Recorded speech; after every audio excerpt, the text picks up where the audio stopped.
Today we're going to talk about a donkey. A laden donkey. The very end of the fourth reading.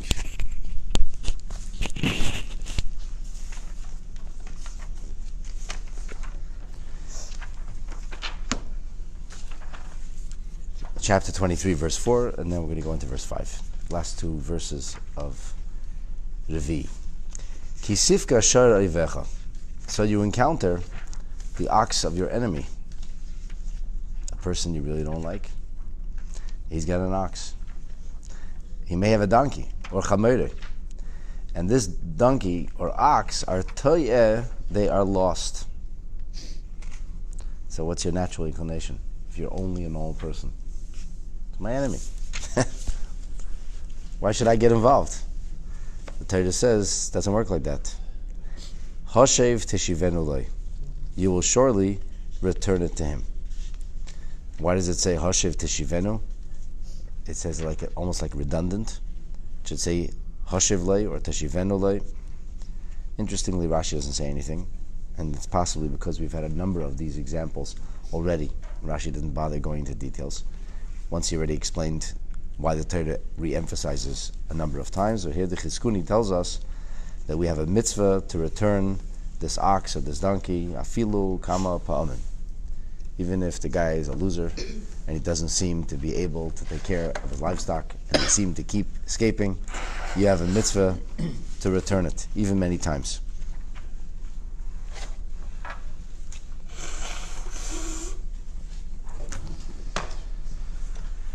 And this is even if a person is your enemy.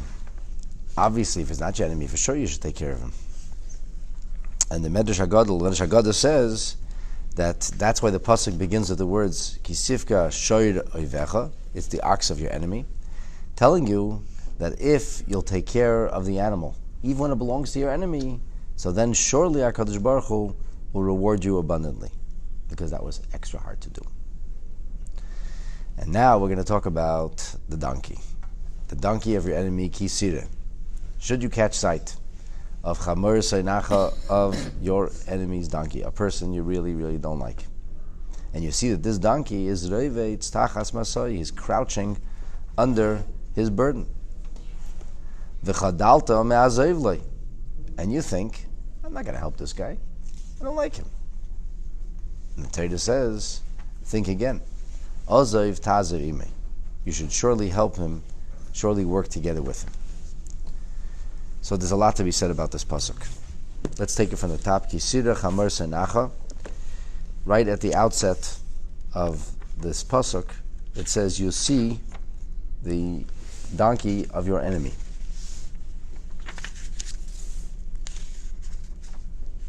Where are we?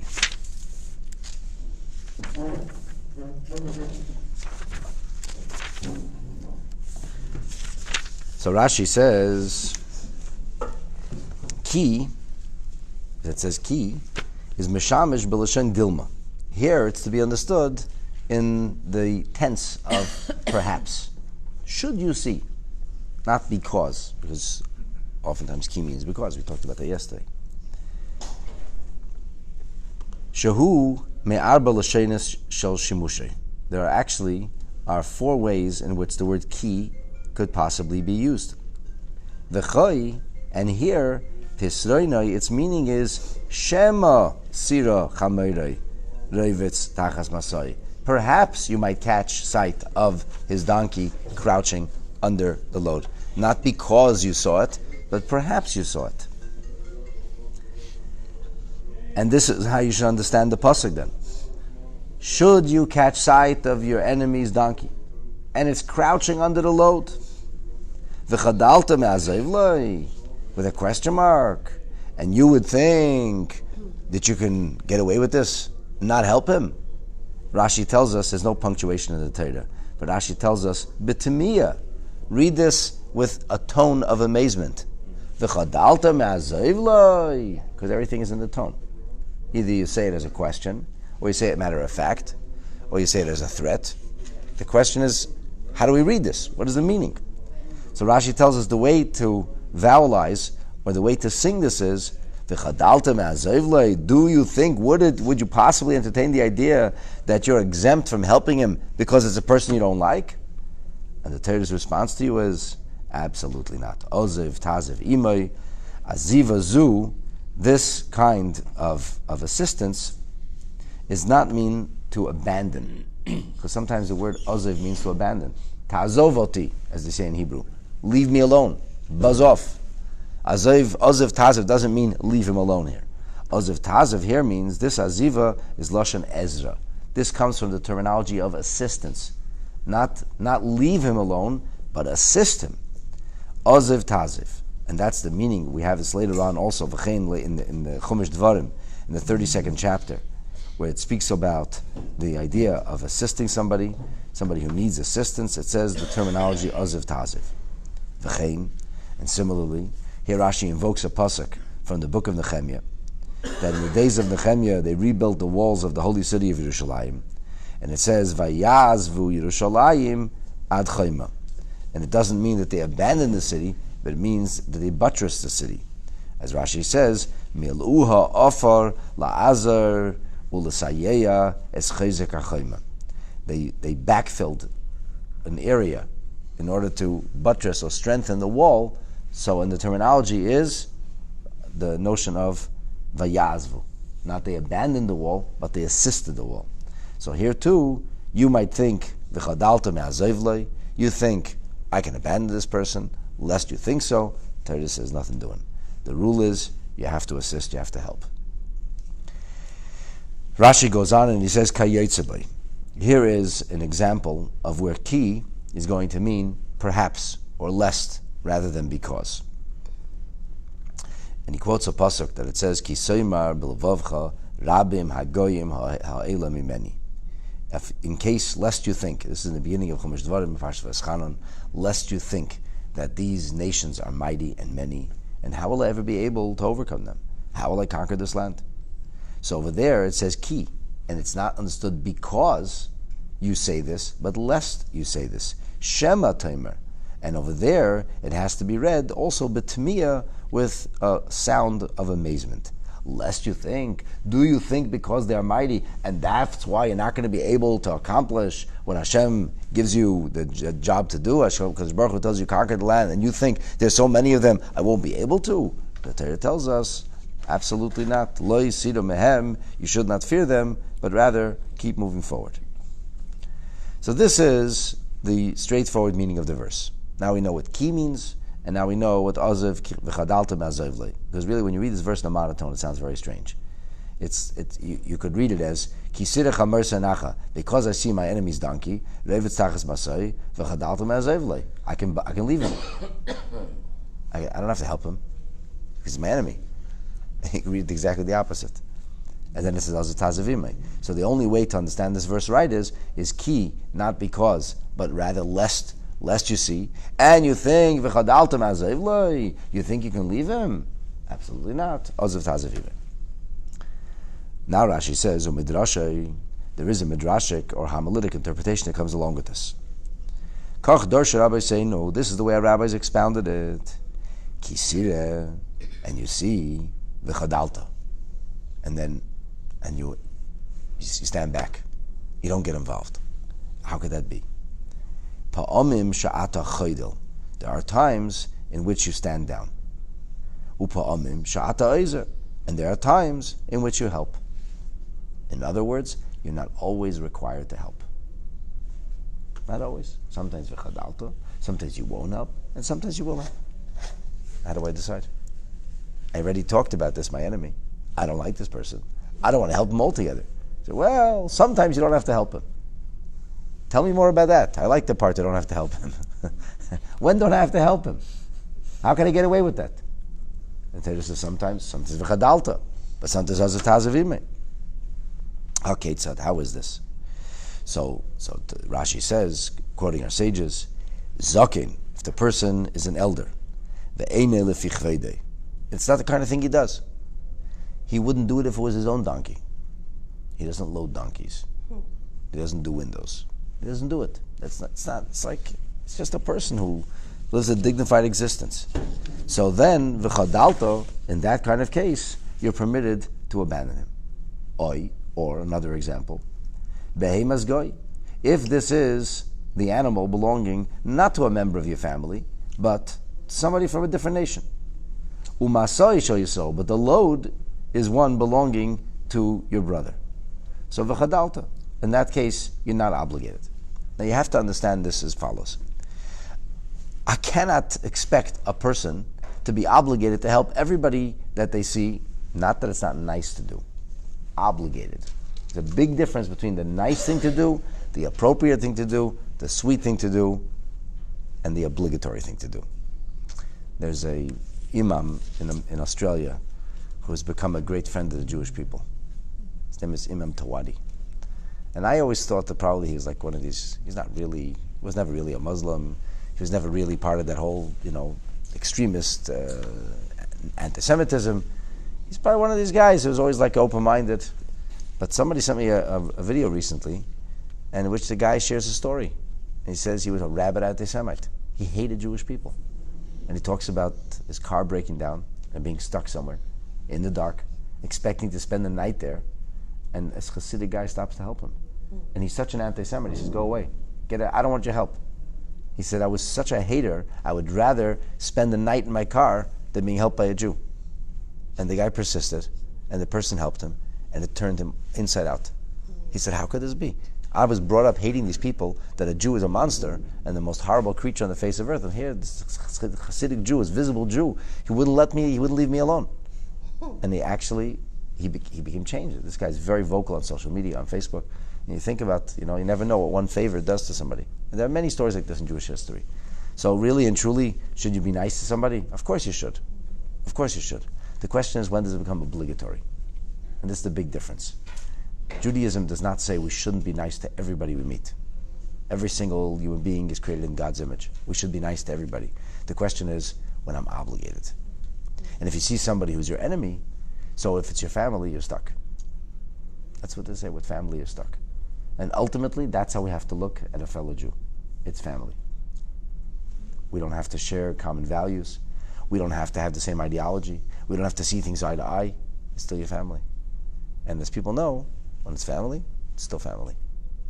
So the Torah says the obligation of Ozav Tazav Imai does not apply if it's not family. The Torah doesn't require it of you. If you want to be the gallant individual, the noble person who does it anyway, amazing. You're a fantastic person. You're a real chassid. But they can't expect that. And here it says that if that animal belongs to your fellow Jew, then by extension, it becomes your problem too, in an obligatory fashion. So, Oziv Tazavime, Leforek Hamasa, to unload this burden, which is clearly too intense, Milamishkale, Milito Masoy Mimenu. In other words, to take the burden off. This is not something which we are familiar with in today's day and age. We don't load donkeys. There are still parts of the world where donkeys are loaded. We load minivans today, things like that. It's specifically for the donkey. But it doesn't have to be a donkey. It doesn't have to be a donkey. If somebody loaded an ox, that would work too. If he has a bobsled and he's being pulled by wolves, I guess, or whatever. We're talking about an animal that schleps. But the point is, I'm just saying, we're not familiar with this. This was familiar for many, many, many, many millennia. Now we're not familiar with it anymore. For 3 millennia, people loaded donkeys. Like I said, now we load minivans. When I was a kid, they loaded station wagons. And sometimes people know how to load a car. And if you don't load it right, you get problems. So this donkey wasn't well loaded. And because it wasn't well loaded, because the weight wasn't equally distributed, it's faltering. It's got an issue. So what you're going to do is you're going to take the load off the donkey and reposition things. And when you load it right, it'll have the ability to, so to speak, to plod along and to move forward. So that's the story of the donkey. And I know what you're thinking. You're thinking, hey, we don't have donkeys today. We don't have oxen today. How in heaven does this talk to me in our day and age? So, first of all, the mitzvahs of the Torah are eternal. And should there be an animal, you obviously have that responsibility. It goes without saying that if somebody has a flat tire, not that you're feeling bad for the car, but you're feeling bad for the person, and the person's life actually can be in danger. That's without a question that you'd be obligated to stop and help, even if it's a person that you intensely dislike. But what does this mean? What could this mean, by extension, in today's day and age? So, let's take a look in our Burim book, and we're going to delve into this within the framework of the mystical or esoteric Torah teaching. Bottom of Kuf Mem Ches. Siman Lamed Yesh Lafarash es Divrei Rashi al pi Pnimis Inyanim. The Rebbe sets out here to explain the words of Rashi from the perspective of esoteric and moral Torah teaching. Let's start off with the teaching of the Baal Shem Tov, a teaching which is brought in the Hayom Yom in a couple of days, on the 28th day of Shvat. And the Hayom Yom says that this business with a donkey, this Chamor Sainacha, is not only a donkey, and it's not only a person that you don't like, but rather, Chamor, donkey, comes Miloshoin Chomer, comes from the terminology of crass materiality. So Chomer means substance or material of the world that Hashem created. And you have to do something with this materiality. That's your job. This idea is talked about by the Maharal of Prague. The Shalah talks about it. There are many times that the donkey shows up in Torah literature. Avraham got a donkey. Moshe Rabbeinu has a donkey. Mashiach is supposed to have a donkey. The donkey features prominently. The tribe of Yisachar is metaphorized as a donkey, even though I never met anybody whose name is donkey. I met people named Wolf. I met people named Lion. I never met a Yid who said, "Hi, my name is Donkey." But the donkey has, the image of the donkey has a part in Jewish life. And the question is, what is the deeper meaning? So the Maharal says that the donkey, or Chamor, can also be understood as Chomer. You take the Vav, instead of putting it after the Mem, and that way it spells donkey, you put the Vav in front of the Mem, and it spells Chomer. Okay, so now, the Baal Shem Tov said, you see that there is Chomer, and you see that there's a material side of life, and Chomer is materiality. And you see that that materiality is Soinacha. He hates you. What does he hate about you? He hates this notion of getting up early in the morning and learning Torah. He hates this idea of not stopping at the side of the road and buying whatever's available. He hates the idea of being nice to other people. He hates this idea of giving tzedakah.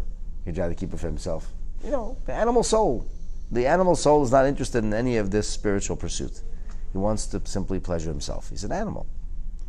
So you see that there's this chomer, there's this materiality, and it's sainacha. It despises you. And guess what? You hate it too. It's getting in your way. You want to live a high-minded spiritual life, and the chomer keeps weighing you down. So in the times of the Baal Shem Tov, it was common for people who were on a spiritual path to practice what's called mortification. In certain faith systems, this is still very prevalent. They would actually harm themselves. They would break themselves. They would hurt themselves. A favorite practice of the aesthetics was, in a cold day like this, to roll naked in the snow. It's painful. And they would do that to break the body and harm the body and show the body who's boss. And that way, they wanted to cut the cords of the bodily reality which weighed the neshama down, and this way set the neshama free. So the Baal Shem Tov said that this is a wrong approach. It's a wrong approach to break the body. And va'olav mitzava akosov, it's about exactly that kind of situation that the verse instructs us, ozav tazavime. Don't break the body, assist the body. Help the body. Ein lishber es hagufa yedei tainias v'sigufim. Do not break the body through mortification, through fasting. Ela yesh l'sayeh eloi. You should assist it. Levarer or lezachet ches haguf atzmei. To try to elevate the body, to try to redirect things, try to refine the body. The body has a lot of amazing abilities. You have to refine it. You have to utilize it. And if you refine it and utilize it, it could actually be a good thing.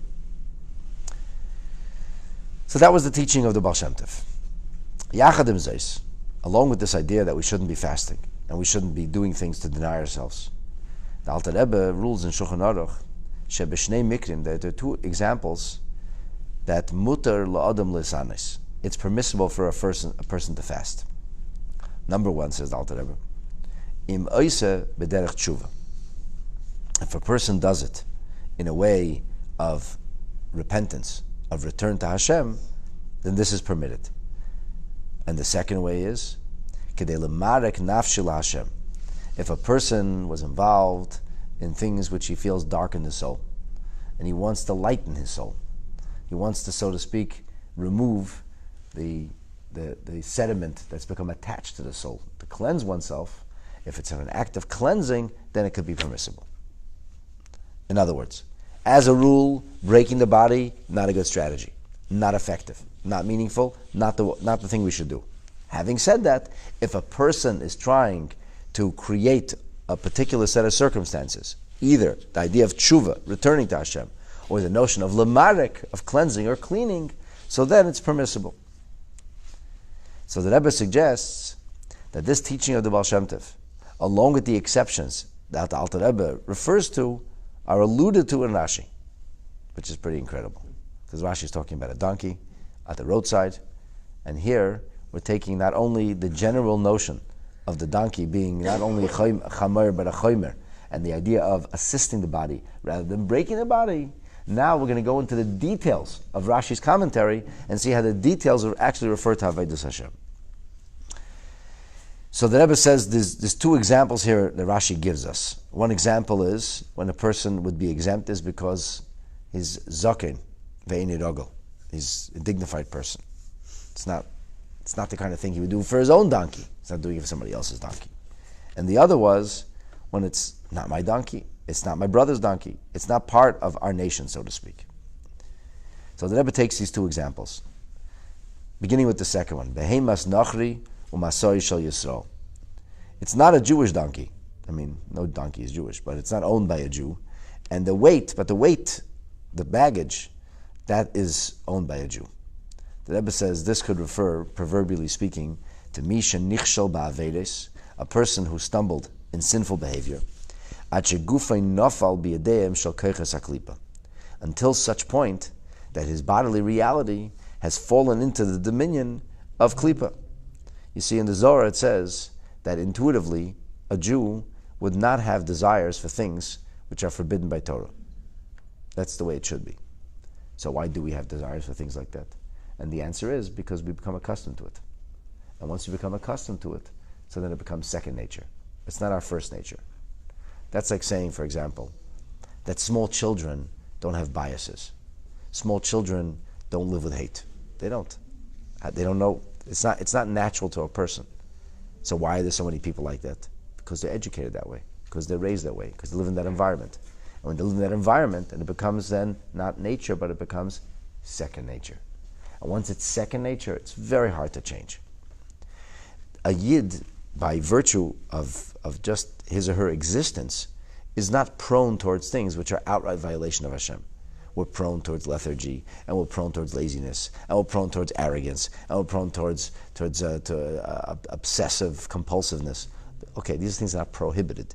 These are just unhealthy behaviors which have to be kind of, you have to weigh and measure. A little bit of confidence is very important. Arrogance is not. Lethargy, that's terrible. Laziness, no good. But on the other hand, if a person works continuously and doesn't know when to stop, that's not good either. So these are things that have to be worked with. You have to develop it. You have to refine it. The human condition is not evil per se. Meaning human beings are not born doing horrible things. Human beings are born being selfish, like an animal.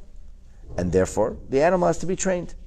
So you take a child who's a wilde chaya, a wild animal, and you turn him into a little mensch. Turn him into a decent person.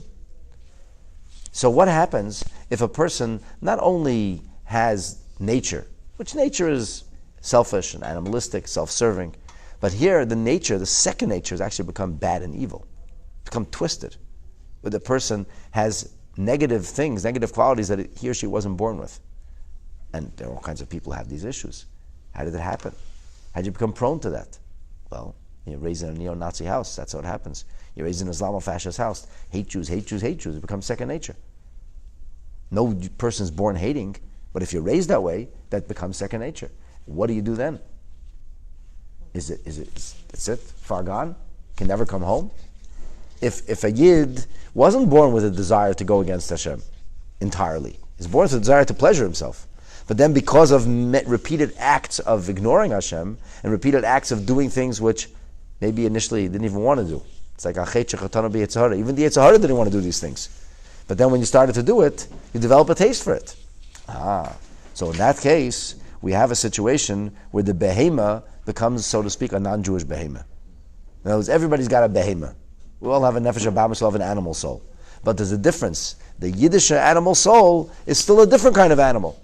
He's a Yiddish animal. Like, the bar mitzvah. He's a proverbial Jewish dog. So when this person is trying to practice mortification, he's not trying to break the body per se. He's trying to break the negative elements of the body. That is permissible. And to give you a simple example, the notion of breaking oneself could be understood literally, physically, actually to harm oneself, actually to deny oneself. Or to break oneself could mean if there's a person I don't like, and I force myself to go over and extend the hand and say Shalom Aleichem. I broke myself. I didn't want to do that. It didn't come easily to me. There's some people say they're gregarious people. They like being around in crowds. They're not. Some people who are shy, it's very hard for them. There's some people that comes naturally to. So for the shy person to get out of their shell and go around and say hello to people, and greet people, and engage people, that would be called, that's breaking myself. That didn't come naturally. And then you could have a situation where a person was not shy by nature, but I don't like that person. And I don't want to be friendly to that person. And I prefer just to ignore them. But it's the wrong thing to do. So I force myself. I break myself. So here's the thing. Breaking yourself for the sake of breaking yourself, this is not required by Torah. And the Baal Shem Tov taught on the contrary. Don't break anything. There's a beautiful story told that the Alter Rebbe once received a gift from somebody. A silver tabak pushka. These people used to snort snuff. Whatever it is. I never did. I don't know what it is. It's like this tobacco. They snort it. And he gives them a perk. It used to be very common. So the Alter Rebbe got this little silver box. People used to have a little silver box of snuff. And he said, there's one limb of the body that doesn't have any lusts, and that also people have to fill up with taivas, with lust and desires. Like, you have to have snuff. Okay, you can't live without snuff. And the story goes, the Alter Rebbe never use snuff, and he didn't use the silver tabak pushka. He didn't use this little silver container for that purpose. So what did he do? The story was that he used it for a mirror for his tefillin. See if his tefillin are straight. So somebody was once relating the story in front of the Tzemach Tzedek, and he said, the Alter Rebbe broke off the lid, and he used it as a mirror. And Tzemach Tzedek became visibly agitated. And he said, the Zayda never broke anything. He removed the pin, and he used the lid as a mirror. It's a big difference. There's breaking, and there's manipulating or modifying. The Alter Rebbe believed in manipulating things. And I don't mean manipulation in a bad way. I mean like, when the chiropractor manipulates your back. To work with reality. So as a rule, breakage is not a good idea. I wasn't such a goody two-shoes as a kid. I was a wild kid. I had a wild energy. And my Zayda Alav Shalom told my father, "Medafim einbrechen." You have to break this kid. And my Zayda said that when he was a kid, they used to talk about that the Tsar's army, the Cossacks, very tough people. How would they choose a horse? So the young foals would come out of the, wherever they were, being raised, and they would release these horses, and the Cossack would look for the wildest horse, and he'd jump on the horse and break the horse. And when he'd break the horse, it's called in Yiddish, einbrechen de Pferd. When you break the horse, then the horse became loyal. Then it was your horse. And the Cossacks rode these ferocious horses, and they were rode into battle. These are monsters, unstoppable. The Tsar's Cossacks. So my Zayda tells my father, I only heard about this years later. You have to break him. But thankfully, my father, he was born in Russia, but he didn't have that attitude. He told my grandfather, "Mein Sohn ist nicht ein Pferd. My son is not a horse." Ich gehe nicht brechen. So you don't break a kid. What do? You work with a kid. You work with a kid. So if a kid is shy and it's difficult for a kid to do things, you force the kid. You harm the kid. You work with the kid. You teach him how to overcome his fears, his phobias, his inadequacies. You don't break a person. But what's one example when you do break a person? When a child is behaving badly, so then you force the child to do something which is good. Let's say a child is harming another child, and he's really, really behaving badly. What do? You force that child to be nice. So that's the kind of breakage which is permissible, and that's what we're talking about here. When it's a donkey, a behemoth nachri, when this behavior, the word nachri really means strange. When it's strange, when it's an alien behemoth, not a natural behemoth. The natural thing is natural things. The kid's a wild kid. He's a wild kid. Don't lobotomize him with medication. He's a wild kid. Engage him. Find a way to excite him. Find a way to use his abilities. But when a child actually absorbs second nature, which is bad, that's when you're permitted to break him. That kind of break is permissible. What's the second example? Zaken ve'ena livchvede. There's a question of dignity here. So if a person is actually at a very high level, high spiritual level, which is called the zaken, which is zeh shekana chachma, the one who has acquired wisdom. It's not according to, at his level now, it's not the kind of thing that he would do. He wouldn't lower himself into this kind of behavior. In that kind of case, a person like that is allowed to deny themselves. So as a rule, breaking yourself and denying yourself and restraining yourself, that's not the approach. The approach should be harnessing and channeling and sublimating. However, there are examples where there are exceptions to the rule. And that's the spiritual lesson that we learn from the donkey.